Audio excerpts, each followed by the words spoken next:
Hello दोस्तों, नमस्कार। Nikhil stock academy में एक बार फिर से आपका स्वागत है। स्टॉक मार्केट में ट्रेडिंग के लिए स्टॉक को बाय और सेल करने के लिए एक प्लेटफॉर्म की ज़रूरी रहती है। जैसे इंडिया में 2 एक्सचेंज हैं, नेशनल स्टॉक एक्सचेंज और बॉम्बे स्टॉक एक्सचेंज। उसी तरह अगर इलेक्ट्रिसिटी को बाय और सेल करने के लिए एक प्लेटफॉर्म की ज़रूरी रहती है, तो उस एक्सचेंज प्लेटफॉर्म का नाम है इंडियन एनर्जी एक्सचेंज। तो उसके बारे में अपन बिजनेस मॉडल देखेंगे, उसका फ्यूचर ग्रोथ और उसका टेक्निकल चार्ट के थ्रू समझेंगे कि उसको कहाँ पर बाय और सेल करना चाहिए, कहाँ बाइंग अपॉर्चुनिटी है। क्योंकि दोस्तों वो टॉप से 50% 52% की करेक्शन पे है। तो जिसने टॉप पे लिया हुआ है वो कंफ्यूज में है कि उसको बाय करना चाहिए या सेल या एक्यूमुलेट करना चाहिए। तो उसका डिटेल से एनालिसिस देखेंगे, उसको टेक्निकल चार्ट से समझेंगे कि कहाँ उसका बाइंग अपॉर्चुनिटी है या उसको होल्ड करना चाहिए, सेल करना चाहिए। उसके डिटेल से एनालिसिस करेंगे। उससे पहले दोस्तों डिक्सन टेक्नोलॉजी का टेक्निकल चार्ट के थ्रू समझा है कि उसको किस तरह से बाइंग अपॉर्चुनिटी है, एक इलेक्ट्रॉनिक कंपोनेंट की मैन्युफैक्चरिंग है और स्टॉक मार्केट में 2023 में किस तरह से काम करना चाहिए। क्योंकि दोस्तों जो इंडेक्स है, इंडेक्स ने 2022 में 0% रिटर्न दिया है। तो उस स्टॉक इंडेक्स में स्टॉक मार्केट में किस तरह से अपन काम करके एक अच्छा रिटर्न प्राप्त कर सकते हैं। उन वीडियो को नहीं देखा है तो उन वीडियो को एक बार जरूर देखिए। और दोस्तों चैनल पर नहीं हो तो सब्सक्राइबर के बेल आइकन में जरूर क्लिक कीजिए, जिससे कि आने वाली वीडियो की नोटिफिकेशन सबसे पहले आपके पास आए। तो चलते हैं उस दोस्तों, इंडियन एनर्जी एक्सचेंज स्टॉक इस तरह से समझ सकते हैं दोस्तों कि किसी अगर कोई कंपनी पावर जनरेट करती है, पावर जनरेट करने के बाद में अगर वो पावर को इलेक्ट्रिसिटी को सेल करना चाहती है, तो वो एक एक प्लेटफॉर्म के माध्यम से, और किसी कंपनी को अगर पावर की जरूरी है, पावर को बाय करना है, जैसे स्टेट गवर्नमेंट को या बड़ी बड़ी फैक्ट्रियों में पावर की इलेक्ट्रिसिटी की जरूरी रहती है, तो वो किसी कंपनी से बाय कर सकते हैं। तो एक एक्सचेंज है, इंडियन एनर्जी एक्सचेंज है, उसके थ्रू आप बाय या सेल कर सकते हो। तो वो इलेक्ट्रिसिटी जो फिजिकली इलेक्ट्रिसिटी होती है उसको भी प्रोवाइड करवाते हैं, और जो सोलर से रिलेटेड, सोलर जो पवन ऊर्जा से इलेक्ट्रिसिटी जनरेट की जाती है, वो एक प्लेटफॉर्म है जहाँ से आप बाय या सेल कर सकते हो। इसको देखें तो जैसे आरबीआई किसी बैंक के कोई अप्रूवल के लिए आरबीआई की जरूरी रहती है, उसी तरह से पावर इलेक्ट्रिसिटी से रिलेटेड सेंट्रल गवर्नमेंट का सेंट्रल इलेक्ट्रिसिटी रेगुलेटर कमीशन, जिसके अप्रूवल एक्सचेंज का अप्रूवल 2008 में इसको गवर्नमेंट की तरफ से दिया गया था। तो इसके बारे में अपन डिटेल से पावर के एक पावर का एक एक्सचेंज है, जिस तरह से बाय और सेल कर सकते हैं यहाँ पर, जिस तरह से स्टॉक में करते हैं। अब बात करते हैं अपन इसका प्रॉफिट लॉस देख लेते हैं। इसका मार्केट मार्केट है 12,800 करोड़ के लगभग। करंट प्राइस है 143, हाई गया 272 दोस्तों। ये हाई तो 52 वीक का है, 300 से ऊपर की हाई है इसका। और इसका स्टॉक भी है 42.9 और आरओसी है 63.3, आरओई है 48.6। फेस वैल्यू दोस्तों 1 है इसका। अब इसका पॉजिटिव पॉइंट देखें तो कंपनी ऑलमोस्ट डेट फ्री है, deliver good profit growth, 24.2 CAGR से रिटर्न दिया है।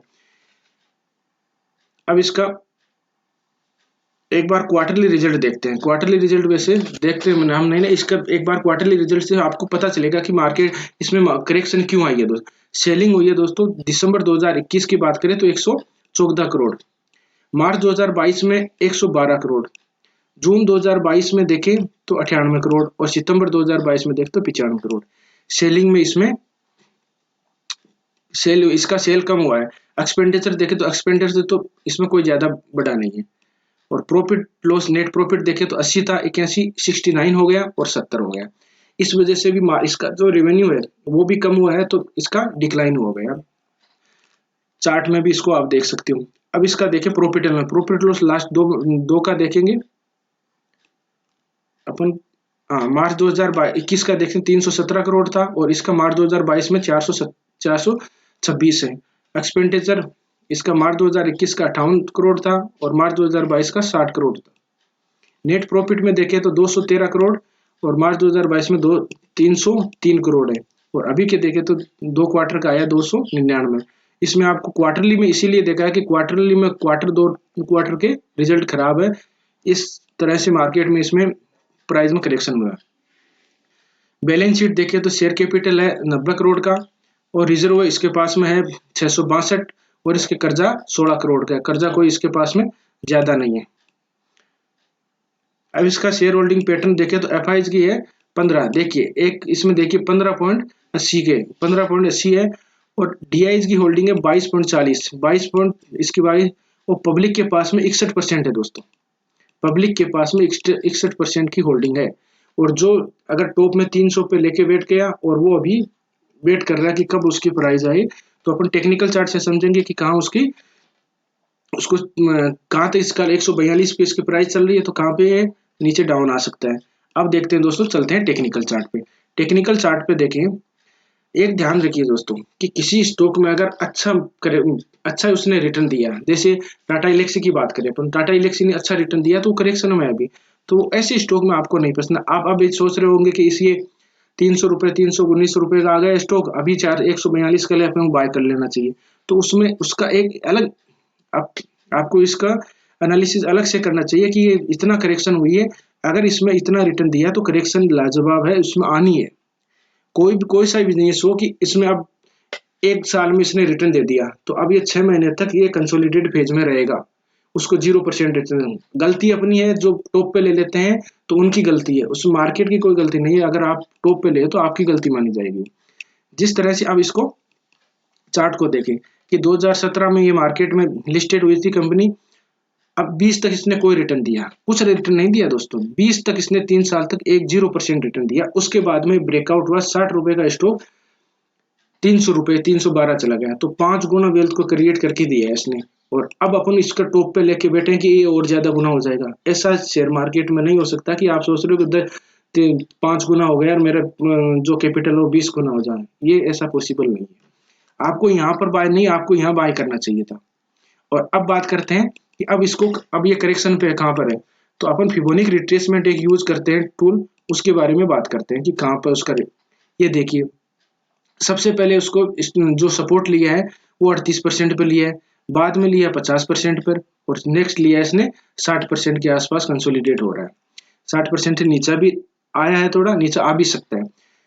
अब इसका जो रेजिस्टेंस है, रेजिस्टेंस देखिए, एक बार इसको यहाँ इसे कंसोलिडेट हुआ है, इसके बाद में ये एक बार आपको मैं ऐसे बता देता हूँ, ये देखिए यहाँ पर रेजिस्टेंस हुआ है, ठीक है, रेजिस्टेंस हुआ। रेजिस्टेंस कौन सा, एक तो पहले सपोर्ट था, सपोर्ट रेजिस्टेंस बन गया।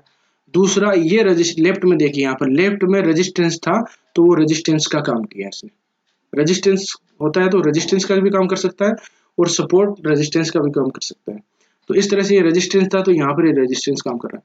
अब जिसको अगर पहले से टॉप पे खरीद के बैठा है तो उसको तो बाइंग एक्यूमुलेट कर सकता है, तो उसको वेट करना चाहिए, अभी बाइंग नहीं करना चाहिए, ये नीचे और आएगा अभी, ठीक है।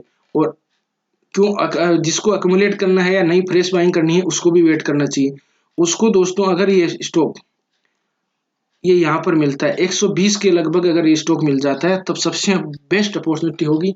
लेकिन आपको अचानक तुरंत ही, या नहीं कि तुरंत आप लिया और तुरंत ही आप उसको रिटर्न मिल जाएगा। आप जिस तरह से गाड़ी में बैठते हैं, तो जब मैं लास्ट पैसेंजर था और उसमें बैठने के बाद में गाड़ी चलनी चाहिए, ये गाड़ी तब नहीं चलेगी, ये अपने हिसाब से चलेगी। अब हिसाब से कैसे चलेगी उसका देखिए, ये रेजिस्टेंस है। अगर आपको स्विंग ट्रेडिंग करनी है, तो स्विंग ट्रेडिंग करनी है 140 52, हाँ 152 के अगर इसको ब्रेकआउट करता है और सस्टेन करता है, तब आप उसको बाइंग कर सकते हो। आपका पहला रेजिस्टेंस आएगा 164 का, 164 के बाद में आप पहला टारगेट होगा 164 के, 64 से ऊपर जाने की एक सेकंड से नहीं, वहां 165 170 हो सकता है, 170 से पहले अभी ऊपर नहीं जाएगा, ठीक है। तो 170 आप 5 से 10-15 पॉइंट लेके निकल सकते हो, जिसको स्विंग ट्रेडिंग करनी है। जिसको एक्यूमुलेट करना है, कंपनी अच्छी है, कंपनी में कोई दिक्कत नहीं है, लेकिन आपको जब नीचा और मिले तब आपको इसको बाय करना है, ठीक है। और ये रेजिस्टेंस तो 130 का है, हम फिर इसके जब ये 120 के लगभग और ट्रेड करेगा तब और वीडियो बनाएंगे, तब अपन बताएंगे कि उस समय बाइंग की अपॉर्चुनिटी ठीक है। क्योंकि इसमें दोस्तों देखते हैं, अपने एक आपको बताता हूँ इसमें कितना परसेंट की करेक्शन हो गई है, वो भी आपको मैं दिखा देता हूँ, ठीक है। तो इस तरह से आपको इस रेजिस्टेंस 152 को क्रॉस करे, ब्रेकआउट करे, तब बाय करना है स्विंग ट्रेडिंग के लिए। और एक्यूमुलेट करना है तो 120 के लगभग आए तब आपको वेट करना। आप ये सोच रहे होंगे कि 100 अभी ऊपर चला जाएगा, नहीं जाएगा दोस्तों। ये आप चार्ट में देखोगे, अगर चार्ट आपको रीड करना आ गया धीरे धीरे, तो आप इसमें देख पाओगे कि अभी बाइंग अपॉर्चुनिटी। किसी में इन ऐसे स्टॉक में मेरी होल्डिंग है ही नहीं। अब जैसे टाटा इलेक्सी है, टाटा इलेक्सी ने अच्छा रिटर्न दिया। दूसरा एक स्टॉक है ग्रीन पैनल का भी बारे में डिस्कस करेंगे। उसने भी 60 रुपये 45 रुपये का स्टॉक 600 रुपये जाके आया, अब वो अभी 300 के लगभग है। तो उस समय आपको बाइंग करना ही नहीं है ना। जिस तरह से अगर इस तरह से बाइंग करने को, जिस तरह से ये इंडेक्स ने रिटर्न दिया 0%, वो भी वेट टॉप पे ले लिया, वो बैठा रहेगा, वेट करेगा। जिस तरह से वो थोड़ा ऊपर जाएगा और ऊपर जाने के बाद वो बेच देगा और फिर इसकी रैली आएगी जो इस तरह से आएगी। क्योंकि जिसने आते ही इधर देखिए 17 में ले लिया, वो बैठा रहा, थोड़ा ऊपर गया, बेच दिया और फिर बाद में यहाँ जाने के बाद वो रैली को मिस कर दिया। तो चार्ट को आपको रीड आना चाहिए। अब देखो इसमें देखिए किसने एक बार ये कितना परसेंट की करेक्शन है मैं आपको बता देता हूँ। ये देखिए 52% की करेक्शन पे मिल रहा है स्टॉक। बिजनेस मॉडल ठीक है, आने वाला फ्यूचर भी अच्छा है इसका, तो इसमें कोई दिक्कत नहीं है बिजनेस मॉडल में। लेकिन दिक्कत ये है कि इसने रिटर्न अच्छा दे दिया, 6 गुना वेल्थ क्रिएट कर दिया, तो ये करेक्शन में मिलेगा ही, करेक्शन में आएगा, इसमें कोई दो राय नहीं है और अभी भी ये चलेगा नहीं। तो दोस्तों अगर वीडियो में आपको इन्फॉर्मेशन अच्छी लगी हो और एक RSI को और देखते हैं, RSI जो आप यूज करते हैं मैं आपको एक और बता देता हूँ। रिलेटिव स्ट्रेंथ इंडेक्स, जो RSI किस तरह से काम करती है, अगर वो नहीं देखा है तो आप उस वीडियो को एक बार देख लीजिए। टॉप बनाया तो टॉप में आपको ये क्लियर कर दिया कि डाइवर्जन मिल रहे हैं इसमें। अब देखिए ये 2 टॉप बने हुए यहाँ पर, ठीक है, 2 टॉप में मैं आपको ड्रॉ कर देता हूँ लाइन। ये देखिए इसमें प्राइस में कोई मूवमेंट, मतलब कि प्राइस में कोई फर्क नहीं है, कोई डिफरेंस नहीं है। अब बात करते हैं अपन RSI में डाइवर्जन। देखिए यहाँ से देखिए RSI में डाइवर्जन ये देखिए, और इस बाद में प्राइस ने जो वहां से नीचे की तरफ लिया, ये आपका देख लीजिए। RSI को देख के आपको जिसने पहले से होल्डिंग बाय कर रखा था उसको यहाँ सेल करना चाहिए था, क्योंकि उसको यहाँ पर बाद में करेक्शन आ गई और इसके बाद अलर्ट हो जाना चाहिए। RSI के डाइवर्जन दिखते हैं, चाहे बाइंग में दिख रहा हो, ये नेगेटिव डाइवर्जन बोला जाता है, तो आपको अलर्ट हो जाना चाहिए, बाय और सेल नहीं करना चाहिए RSI में डाइवर्जन देख के। तो ठीक है दोस्तों, और इस तरह से आप इसको कर सकते हो। ये रेजिस्टेंस बाय बिल्कुल समझा दिया। अब चलते हैं दोस्तों एक डाइवर्जन और देखते हैं दोस्तों। ये दो जो कोविड के टाइम में करेक्शन आई थी उसके बारे में देखते हैं। ये देखिए यहाँ पर 2 टॉप में बराबर प्राइस में कोई मूवमेंट नहीं है, और इन दो इसमें देखिए डाइवर्जन आपको ये दिख रहा है, ये नेगेटिव डाइवर्जन बोला जाएगा, और प्राइस में बाद में किस तरह से डाउनफॉल आया वो देख सकते हो आप। तो इस तरह से आपको चार्ट को देखना चाहिए। अगर दोस्तों वीडियो अच्छी लगी हो तो लाइक जरूर कर दीजिएगा, और चैनल पर नहीं हो तो सब्सक्राइबर के बेल आइकन पर जरूर क्लिक कीजिए, जिससे कि आने वाली वीडियो की नोटिफिकेशन सबसे पहले आपके पास पहुंचे। मिलते हैं नेक्स्ट वीडियो में, तब तक के लिए दोस्तों बाय बाय।